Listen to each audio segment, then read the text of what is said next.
പ്രിയമുള്ളവരെ, നമ്മൾ BDS നിലപാട് അദ്ദേഹം നിരീക്ഷകരുടെ മുന്നിൽ വ്യക്തമാക്കി എന്ന് തന്നെയാണ് ഇപ്പോൾ വാർത്തകളിൽ നിന്നൊക്കെ മനസ്സിലാവും. ഒന്നാം നമ്പർ, അതായത് മുഖ്യമന്ത്രി സ്ഥാനം ഇല്ലെങ്കിൽ പിന്നെ ഒന്നും വേണ്ട, സാധാരണ ഒരു MLA ആയി തുടരാം എന്ന് തന്നെയാണ് വാർത്തകളിൽ നിന്നൊക്കെ മനസ്സിലാവുന്നത്. ഒന്നിൽ കൂടുതൽ ഏജൻസികൾ ഈ വാർത്ത റിപ്പോർട്ട് ചെയ്യുന്നത് കൊണ്ട് ഇതിൽ എന്തെങ്കിലും യാഥാർത്ഥ്യം ഉണ്ടാവും എന്ന് തന്നെയാണ് നമുക്ക് മനസ്സിലാക്കുന്നത്. അതിൽ ഈ വാർത്തകളിൽ യാഥാർത്ഥ്യമുണ്ടോ ഇല്ലോ എന്നുള്ളതല്ല ഇവിടുത്തെ പ്രധാന ഘടകം. അദ്ദേഹം കൈക്കൊണ്ട അങ്ങനെ ഒരു നിലപാട് കൈക്കൊണ്ടിട്ടുണ്ടെങ്കിൽ ആ നിലപാട് തീർത്തും ശരിയാണ് എന്ന് തന്നെയാണ് സൂചിപ്പിക്കാനുള്ളത്. കാരണം ഒരു കാര്യം ചെയ്തു തീർത്തു കഴിഞ്ഞാൽ പിന്നെ ആ ആൾ തന്നെയാണല്ലോ അതിന്റെ അധിപനായി വരേണ്ടത്. അതിലവിടെ തർക്കങ്ങളൊന്നുമില്ല. ഇത്രയും 5 വർഷക്കാലം ഒരു തുടർ ഭരണത്തിന് എതിരെ പോരാടി മുന്നണിക്ക് നല്ലൊരു വിജയം കരസ്ഥമാക്കാൻ സാധിച്ചു. ഇലക്ഷനെ നേരിട്ടത് മാത്രമല്ല, 5 വർഷക്കാലം പ്രതിപക്ഷത്തിന്റെ എല്ലാ കഴിവുകളും നിയമസഭയിലും സംസ്ഥാനത്തൊട്ടുക്കും ഘടകകക്ഷികൾക്കിടയിലും കൂട്ടായ ഒരു പ്രവർത്തനം നടത്തി പാർട്ടിയെ, തളർന്നു കിടന്ന പാർട്ടിയെ വളർത്തി ഉണർത്തി വലുതാക്കി ഇതുവരെ എത്തിച്ചു. 102 സീറ്റോടുകൂടി മുന്നണി അധികാരത്തിലുമെത്തി, അധികാരത്തിലെത്താൻ പോവുകയാണ്.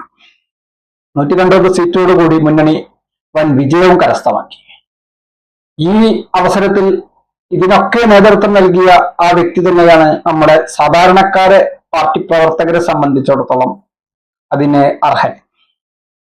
എന്തൊക്കെ മാനദണ്ഡങ്ങൾ അവിടെ ഉണ്ട് എങ്കിലും, ഏതൊക്കെ മാനദണ്ഡങ്ങൾ അവിടെ പരിഗണിക്കേണ്ടതുണ്ട് എങ്കിലും, സാധാരണ പാർട്ടി പ്രവർത്തകരെ സംബന്ധിച്ച് ഇത് ഒരു വലിയ വികാരം തന്നെയാണ്. ഇത്രയും കാര്യങ്ങളൊക്കെ ചെയ്ത് ഇതുവരെ പാർട്ടിയെ വളർത്തി, പാർട്ടിയെ ഉണർത്തി ഇത്രയും നല്ല ഒരു വിജയം കരസ്ഥമാക്കാൻ സാധിച്ച ഈ നേതാവ്, ആ നേതാവ് തന്നെയാണ് മുഖ്യമന്ത്രിയാവേണ്ടത് എന്നതിൽ യാതൊരു സംശയവുമില്ല. ഇനി എന്തെങ്കിലും കാരണവശാൽ ഈ മുഖ്യമന്ത്രി സ്ഥാനം മറ്റാരെങ്കിലും തട്ടിയെടുക്കുകയാണെങ്കിൽ ആ തട്ടിയെടുക്കുന്നവർ എടുത്തോട്ടെ, എനിക്കൊന്നും വേണ്ട, ഞാൻ സാധാരണ MLA ആയി തുടരാം എന്ന് നിരീക്ഷകരുടെ മുന്നിൽ സൂചിപ്പിച്ചു എന്ന വാർത്തയാണ് വന്നുകൊണ്ടിരിക്കുന്നത്. തീർച്ചയായും അങ്ങനെ സൂചിപ്പിച്ചിട്ടുണ്ടെങ്കിൽ, അങ്ങനെ ഒരു നിലപാടെടുത്തിട്ടുണ്ടെങ്കിൽ അത് തീർച്ചയായും നല്ല ഒരു തീരുമാനം എന്ന് തന്നെയാണ് സാധാരണ പാർട്ടി പ്രവർത്തകരുടെ ഒക്കെ വികാരം അത് തന്നെയായിരിക്കും.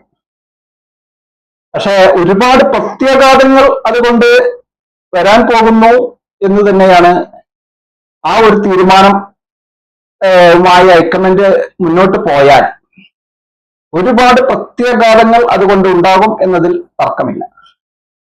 സാധാരണ ജനങ്ങളുടെ വികാരം ഒരു മാനിക്കാതെ ഒരു മുഖ്യമന്ത്രിയെ തീരുമാനിച്ചു കഴിഞ്ഞാൽ പിന്നീട് അതുകൊണ്ട് ഒരുപാട് ഇഷ്യൂസ് ഉണ്ടാവും. മറ്റുള്ള സംസ്ഥാനങ്ങളിലൊക്കെ നമ്മൾ കണ്ടത് തന്നെയാണ് ഇത്. ഒരു ആള് പടനയിച്ച് അവിടെ എത്തിക്കഴിഞ്ഞാൽ മറ്റൊരാള് അധികാരത്തിന്റെ പാളയത്തിലേക്ക് എത്തും. ഇത് തീർത്തും ശരിയല്ല എന്ന് തന്നെ നിലപാട് തന്നെയാണ് നമുക്കും സൂചിപ്പിക്കാനുള്ളത്. സാധാരണ പ്രവർത്തകരെ സംബന്ധിച്ചിടത്തോളം പടനയിച്ചവൻ തന്നെയാണ് പടത്തലവൻ, പടനയിച്ചവൻ തന്നെയാണ് അതിന്റെ കപ്പും വാങ്ങേണ്ടത്. അതിൽ യാതൊരു തർക്കവുമില്ല. അപ്പോൾ ഏതായാലും നിരീക്ഷകരുടെ മുന്നിൽ ഇങ്ങനെ ഒരു തീരുമാനം അറിയിച്ചു എന്ന് തന്നെയാണ് ഇപ്പോൾ വാർത്തകളിൽ നിന്നൊക്കെ മനസ്സിലാവുന്നത്.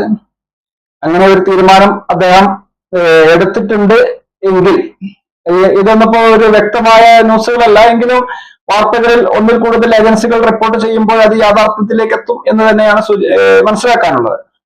അങ്ങനെ ഒരു നിലപാടെടുത്തിട്ടുണ്ട് എങ്കിൽ തീർച്ചയായും അതൊരു നല്ല തീരുമാനമാണ്. സാധാരണ പ്രവർത്തകരുടെ ഒരു വികാരമാണ്, അതിൽ യാതൊരു തർക്കവുമില്ല. ആ ഒരു വികാരവുമായി BDS മുന്നോട്ട് പോവുകയാണെങ്കിൽ തീർച്ചയായും എല്ലാവിധ പിന്തുണയും കേരളത്തിലെ മുഴുവൻ സാധാരണ പ്രവർത്തകരുടെ മുഴുവൻ പിന്തുണയും ഉണ്ടാകും എന്നതിലും ഒരു തർക്കവുമില്ല. അപ്പോൾ അങ്ങനെ ഒരു തീരുമാനം എടുത്തു കഴിഞ്ഞാൽ ഹൈക്കമാൻഡ് അതിന് യുക്തമായ ഒരു തീരുമാനം ഹൈക്കമാൻഡും കൈക്കൊള്ളും എന്നതിലും അവിടെയും തർക്കമില്ല. കാരണം അവിടെയും നല്ല എല്ലാവിധ ഇന്ത്യയിലെ മറ്റുള്ള സംസ്ഥാനങ്ങളിലും ഒക്കെ അധികാരം കിട്ടുമ്പോഴൊക്കെ ഉണ്ടാകുന്ന ഇഷ്യൂസുകളൊക്കെ തരണം ചെയ്ത ഹൈക്കമാൻഡ് ആണല്ലോ. അപ്പൊ ഹൈക്കമാൻഡിനും അതിൽ യുക്തമായ ഒരു തീരുമാനം എടുക്കാൻ സാധിക്കും എന്ന് തന്നെയാണ് നമുക്ക് ഇതിൽ നിന്ന് മനസ്സിലാക്കാനുള്ളത്. ഏതായാലും ഹൈക്കമാൻഡ് തീരുമാനം വരും. ഇനി അതിനിടക്ക് തന്നെ ഒരുപാട് തീരുമാനങ്ങൾ മാറി മറിയാനുമുണ്ട്. അതും നമുക്ക് വീക്ഷിക്കാം. ഏതായാലും അടുത്തൊരു വീഡിയോയുമായി കണ്ടുമുട്ടും വരെ, വീണ്ടും സന്ധിക്കും വരെ വണക്കം. താങ്കൾ ചാനൽ സബ്സ്ക്രൈബ് ചെയ്തില്ലെങ്കിൽ സബ്സ്ക്രൈബ് ചെയ്യുവാനും അഭിപ്രായ നിർദ്ദേശങ്ങൾ അതെന്താണെങ്കിലും കമന്റ് ബോക്സിൽ രേഖപ്പെടുത്തുവാനും ലൈക്ക് ചെയ്യാൻ ഉറപ്പിക്കുവാനും അടുത്തൊരു വീഡിയോയുമായി വീണ്ടും കണ്ടുമുട്ടാം. നന്ദി, നമസ്കാരം.